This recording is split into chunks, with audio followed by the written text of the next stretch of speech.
شب معراج کے خاص نفل کس طرح پڑھنے ہیں، توجہ کے ساتھ طریقہ سننے، اور یہ نفل پڑھنے کے بعد اگر آپ کوئی بھی دعا کریں گے تو انشاءاللہ اللہ پاک کے فضل سے وہ دعا قبول ہوگی۔ توجہ کے ساتھ طریقہ خود بھی سن لیں اور ثواب کی نیت سے دوسروں کے ساتھ شیئر بھی کر دیجیے گا۔ یہ بات یاد رکھیں، آپ نے 12 رکعت نفل پڑھنے ہیں، اور پڑھنے کا طریقہ یہ ہے کہ سب سے پہلے آپ نے نیت کر لینی ہے 12 رکعتوں کی، کہ 12 رکعت نفل اللہ کی رضا کے لیے یہ دل میں ارادہ کر لینا ہے۔ اللہ اکبر کہہ کے آپ نے ہاتھ باندھ لینے ہیں، اور پہلے سبحانک اللہ پڑھنی ہے، اس کے بعد اعوذ باللہ من الشیطان الرجیم بسم اللہ الرحمن الرحیم پڑھ کے الحمدللہ، پھر اس کے بعد بسم اللہ پڑھ کے قل هو اللہ، پھر آپ نے اسی طرح رکوع اور سجدے کرنے، پھر دوسری رکعت کے لیے آپ نے اٹھ جانا ہے، دوسری کو سٹارٹ بسم اللہ سے کرنا ہے، پھر اس کے بعد الحمدللہ، پھر اس کے بعد قل هو اللہ پڑھنی ہے، پھر اسی طرح رکوع اور سجدے کر کے آپ نے التحیات پہ بیٹھ جانا ہے، التحیات پڑھنی ہے،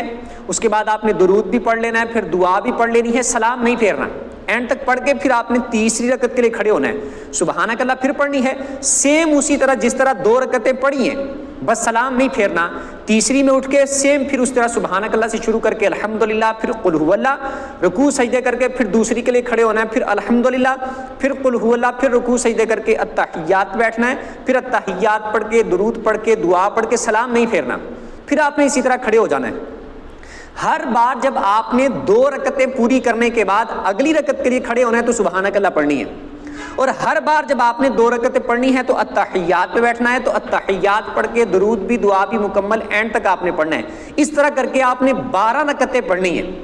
12ویں رکعت میں جب آپ نے التحیات پہ بیٹھنا ہے تب آپ نے التحیات پڑھ کے درود پڑھ کے دعا پڑھ کے سلام پھیر کے آپ نے اپنے 12 نفل پورے کر لینے۔ اس کے بعد آپ نے بیٹھے بیٹھے 100 مرتبہ پڑھنا ہے سبحان اللہ والحمد للہ ولا الہ الا اللہ واللہ اکبر، 100 مرتبہ یہ پڑھنا ہے، اور 100 مرتبہ آپ نے پڑھنا ہے استغفر اللہ استغفر اللہ، یہ 100 مرتبہ آپ نے استغفار کرنا ہے۔ اس کے بعد 100 مرتبہ آپ نے درود پاک پڑھنا ہے، کوئی سا بھی پڑھنے چاہے یہ پڑھ لیں صلی اللہ علیہ وآلہ وسلم،